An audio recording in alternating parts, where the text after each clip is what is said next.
Untuk di musim kemarau seperti ini, kita melakukan penyemprotan di sore hari ya, teman-teman, dan tidak di pagi hari.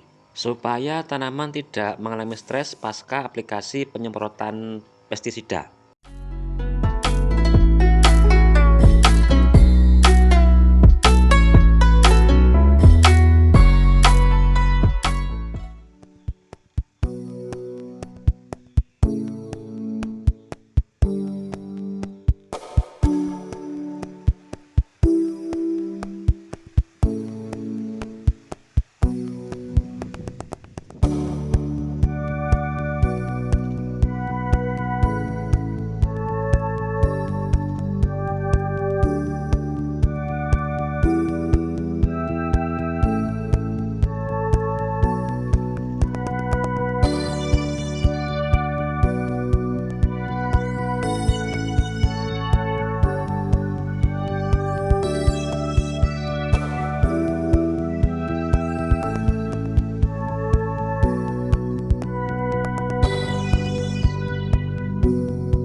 Halo teman-teman, berjumpa lagi dengan Bang Amel Channel. Dan hari ini kita berada di kebun mini cabai rawit. Dan pastinya masih dalam kondisi musim kemarau ya teman-teman.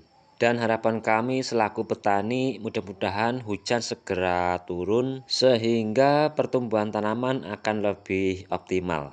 Dan pada hari ini juga kita akan menunjukkan tanaman kita yang berusia kurang lebih 2 hari setelah tanam ya teman-teman. Dan untuk jenis lahan sendiri adalah lahan kering dan area lahan ini berada di area pekarangan rumah. Kemudian untuk penanaman sendiri kali ini kita tidak menggunakan mulsa ya teman-teman. Dan sebagai pengganti mulsa sendiri kita menaburkan daun jati kering dan juga potongan batang pohon pisang di permukaan media tanam. Dengan harapan kelembaban media tanam tetap terjaga walaupun di musim kemarau. Dan menurut kita ini cara yang simpel dan pastinya murah meriah sekali ya teman-teman.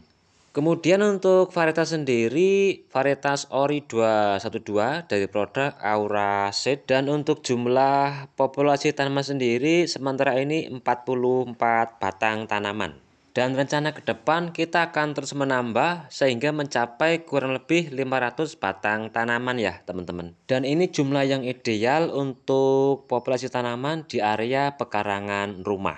Kemudian untuk pupuk dasar sendiri kita sudah menjelaskan di video sebelumnya ya teman-teman. Di antaranya kali ini kita menggunakan abu dapur, lalu daun jati kering, kemudian potongan batang pohon pisang dan juga pupuk organik dari kohe sapi. Dan tidak lupa kita menggunakan kapur dolomit. Kemudian untuk jarak tanam sendiri kurang lebih 60 kali 80 cm.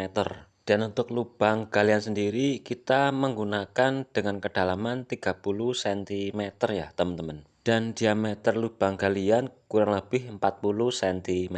Dan ukuran ini menurut kita sudah ideal ya teman-teman untuk perkembangan akar tanaman. Kemudian untuk penyiraman sendiri kali ini kita menggunakan sistem manual ya teman-teman, dengan menggunakan alat bantu tembor ataupun gembor dengan interval sekali dalam sehari di sore hari. Untuk penanaman kali ini kita menggunakan benih dengan usia 8 minggu setelah semai. Dengan kondisi batang yang sudah kaku seperti lidi ya teman-teman. Dengan harapan batang tanaman aman dari serangan hama pengganggu seperti belalang ataupun tikus. Dan setelah pindah lahan kemarin kita langsung melakukan aplikasi pemupukan yang pertama dengan menggunakan mol dari cucian beras dan juga tetes tebu ya teman-teman.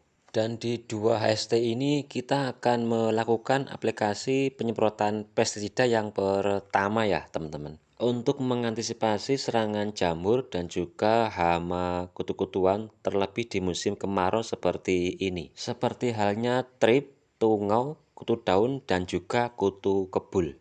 Dan berikut pestisida yang kali ini kita gunakan ya teman-teman. Dan mari kita bahas satu per satu. Yang pertama, karena masih di musim kemarau, untuk fungisida sendiri kali ini kita masih menggunakan produk Antrakol ya teman-teman, dengan bahan aktif Propinep. Dan menurut kita fungisida ini sangat cocok untuk tanaman setelah pindah lahan ya teman-teman, terutama di musim kemarau, karena yang sifatnya dingin sehingga tidak mengganggu pertumbuhan tanaman. Kemudian untuk pencegahan hama kutu-kutuannya, kali ini kita menggunakan produk dari Ionic Plus yang bertutup hijau ya teman-teman, dimana dalam produk ini terkandung bahan aktif abamectin dan juga pupuk makro NPK, lalu jamur tiram ya teman-teman. Lalu kita menambahkan asam amino dari produk MicroPro untuk menambah antibodi ataupun daya tahan tanaman, terutama di musim kemarau seperti ini. Kemudian kita tidak lupa menambahkan penembus untuk menambah daya kerja pestisida ya teman-teman. Dan ini dari produk Super Gold Sticker. Dan untuk adonan pestisida sendiri kali ini kita cuma menggunakan dengan air 4 liter ya teman-teman, atau seperempat tangki, mengingat populasi tanaman belum terlalu banyak. Kemudian untuk dosis sendiri, untuk fungisida Antrakol setengah sendok makan untuk 4 liter air, dan untuk insektisida Ionic Plus seperempat tutup botol. Kemudian asam amino dari produk MicroPro juga seperempat tutup botol. Kemudian yang terakhir penembus dari produk Super Gold Sticker juga seperempat tutup botol untuk 4 liter air.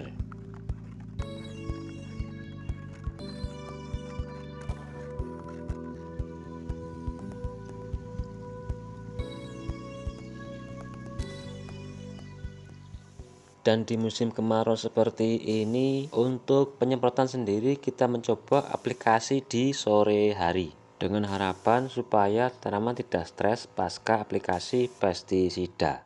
Baik teman-teman, jadi seperti itu ya sharing saya kali ini terkait masalah penyemprotan pestisida yang pertama pada tanaman cabai rawit usia 2 hari setelah tanam. Mudah-mudahan video kali ini bermanfaat dan juga bisa menginspirasi. Dan terima kasih buat yang sudah like, komen, dan juga subscribe lah ya. Dan buat semuanya yuk tetap semangat lah ya dalam berkarya.